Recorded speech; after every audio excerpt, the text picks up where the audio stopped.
نہ ہوں، بلکہ سارا سال ہی ہمیں یہ نظر آئے کہ ہماری مسجدیں اپنی گنجائش سے تھوڑی پڑ گئیں، اب یہ نمازیوں سے چھلکنی شروع ہو گئی۔ جمعوں کی اہمیت کے بارے میں اب میں بعض مزید احادیث پیش کرتا ہوں جن سے جمعے کے مختلف مسائل کا بھی پتہ لگتا ہے اور اہمیت کا بھی پتہ لگتا ہے۔ حضرت جابر سے روایت ہے کہ رسول اللہ صلی اللہ علیہ وسلم نے فرمایا کہ ہر وہ شخص جو اللہ اور یوم آخرت پر ایمان رکھتا ہے اس پر جمعے کے دن جمعہ پڑھنا فرض کیا گیا ہے، سوائے مریض، مسافر اور عورت اور بچے اور غلام کے۔ جس شخص نے لہو و لعب اور تجارت کی وجہ سے جمعے سے لاپرواہی برتی، اللہ تعالیٰ بھی اس سے بے پرواہی کا سلوک کرے گا۔ یقیناً اللہ تعالیٰ بے نیاز اور حمد والا ہے۔ پھر ایک حدیث میں آتا ہے، حضرت ابو ہریرہ رضی اللہ تعالیٰ عنہ روایت کرتے ہیں کہ نبی کریم صلی اللہ علیہ وسلم نے فرمایا، جمعے کے دن نیکیوں کا اجر کئی گنا بڑھا دیا جاتا ہے۔ بس ہر قسم کی نیکیاں جمعے کے دن کی جائیں، جمعے کی نماز کے علاوہ بھی ان کا اجر اللہ تعالیٰ کئی گنا بڑھا دیتا ہے۔ اللہ تعالیٰ کے حکم کی بجاوری سے بڑھ کر تو کوئی نیکی نہیں ہے، اور حکم بھی وہ جو انتہائی فرائض میں داخل ہے۔ بس جمعہ کی نماز کے لیے آنا سب سے زیادہ نیکیوں میں بڑھانے کا مجھے بنتا ہے، اور یہی چیز ہے جو منافق اور مومن کی پہچان بھی کرواتا ہے، جیسا کہ ایک روایت میں آتا ہے، حضرت ابن عباس سے مروی ہے کہ نبی کریم صلی اللہ علیہ وسلم نے فرمایا، جس کسی نے بلا وجہ جمعہ چھوڑا وہ اعمال نامے میں منافق لکھا جائے گا، جسے نہ تو مٹایا جا سکے گا اور نہ ہی تبدیل کیا جا سکے گا۔ پھر ایک روایت میں آتا ہے، حضرت ابو جعد زمری روایت کرتے ہیں کہ حضرت صلی اللہ علیہ وسلم نے فرمایا کہ جس نے تساہل کرتے ہوئے 3 جمعے لگاتار چھوڑے، سستی کرتے ہوئے 3 جمعے لگاتار چھوڑے، اللہ تعالیٰ اس کے دل پر مہر کر دیتا ہے، اور جب مہر کر دیتا ہے تو پھر نیکیاں کرنے کی توفیق بھی کم ہوتی چلی جاتی ہے، اور آہستہ آہستہ انسان بالکل ہی دور ہٹ جاتا ہے۔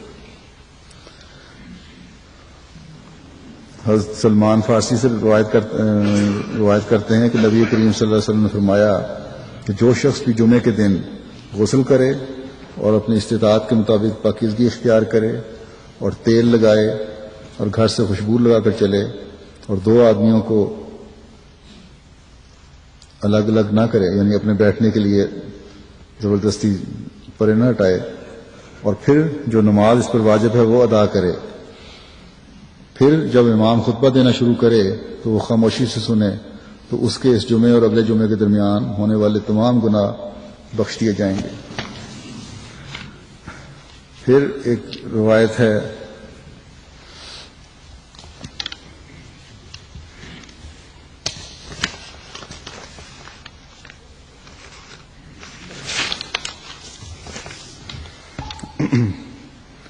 کہ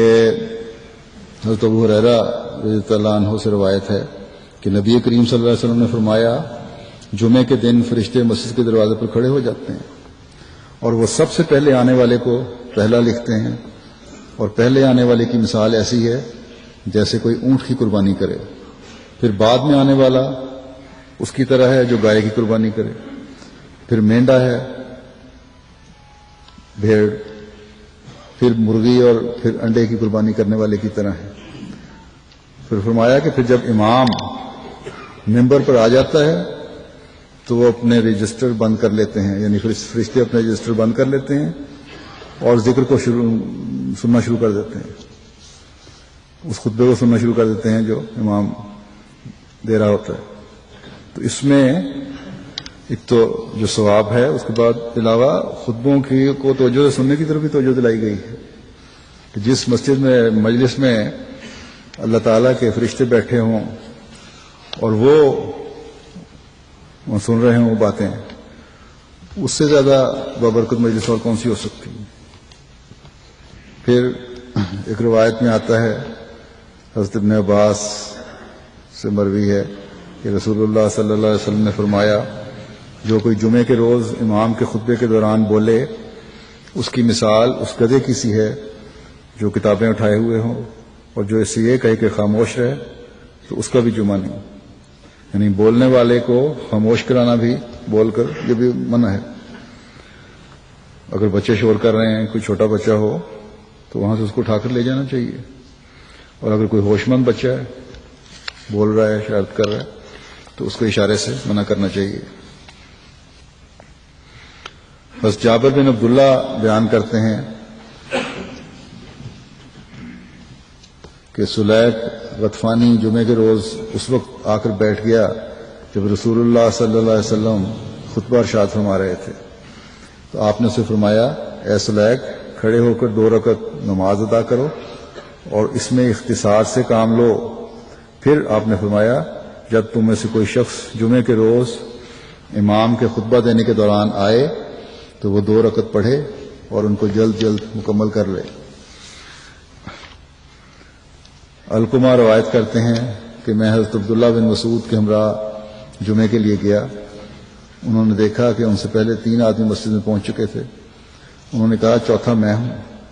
پھر کہا چوتھا ہونے میں بھی کوئی دوری نہیں.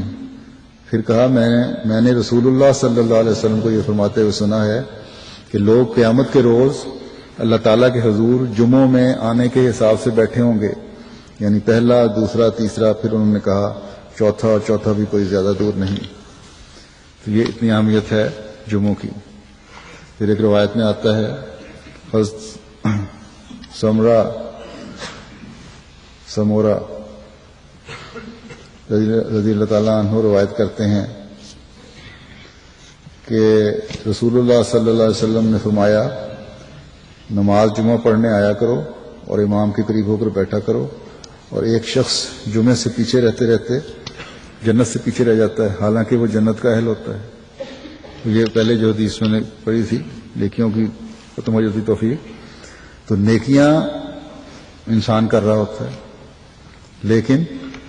وہ نیکیاں جمعہ نہ پڑھنے کی وجہ سے، دل کو داغ لگنے کی وجہ سے آہستہ آہستہ ختم ہوتی چلی جاتی ہیں، اور پھر وہی انسان جو جنت کا اہل ہوتا ہے جیسا کہ حضرت صلی اللہ علیہ وسلم نے فرمایا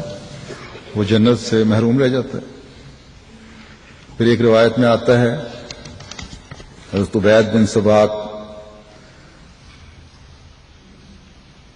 روایت میں کہتے ہیں کہ رسول اللہ صلی اللہ علیہ وسلم نے فرمایا کہ ایک جمعے کے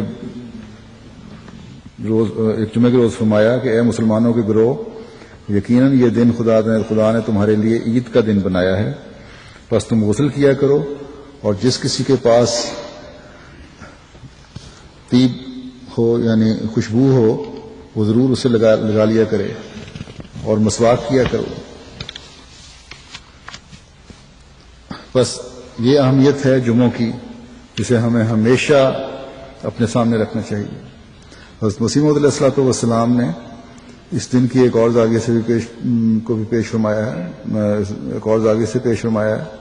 اور پھر جمعے کی اہمیت بیان فرمائی. آپ آیت الیوم اکملت لکم دینکم واتممت علیکم نعمتی کی وضاحت کرتے ہوئے فرماتے ہیں کہ غرض الیوم اکملت لکم کی آیت 2 پہلو رکھتی ہے. ایک یہ کہ تمہاری تطہیر کر چکا، تمہیں پاک کر دیا، ایسا دین آ گیا جو تمہیں پاک کرنے والا ہے، کتاب مکمل کر چکا. دوئم تمہاری تطہیر کر چکا، اور دوئم یہ کہ کتاب مکمل کر چکا. کہتے ہیں جب یہ آیت اتری وہ جمعے کا دن تھا. حضرت عمر رضی اللہ تعالیٰ عنہ سے کسی یہودی نے کہا کہ اس آیت کے نزول کے دن عید کر لیتے ہیں. حدیث میں بعض روایات میں ابن عباس کی روایت سے آتا ہے کہ یہودی نے ان سے کہا اور انہوں نے کہا، لیکن بہرحال حضرت مسیح موعود علیہ الصلوۃ والسلام کی جو روایات ہیں اور بعض ایسی ہیں جس کے بارے میں حضرت مسیح موعود نے لکھا ہے کہ مجھے براہ راست صلی اللہ علیہ وسلم نے بعض بتائی ہیں روایات باتیں، تو ان کی جو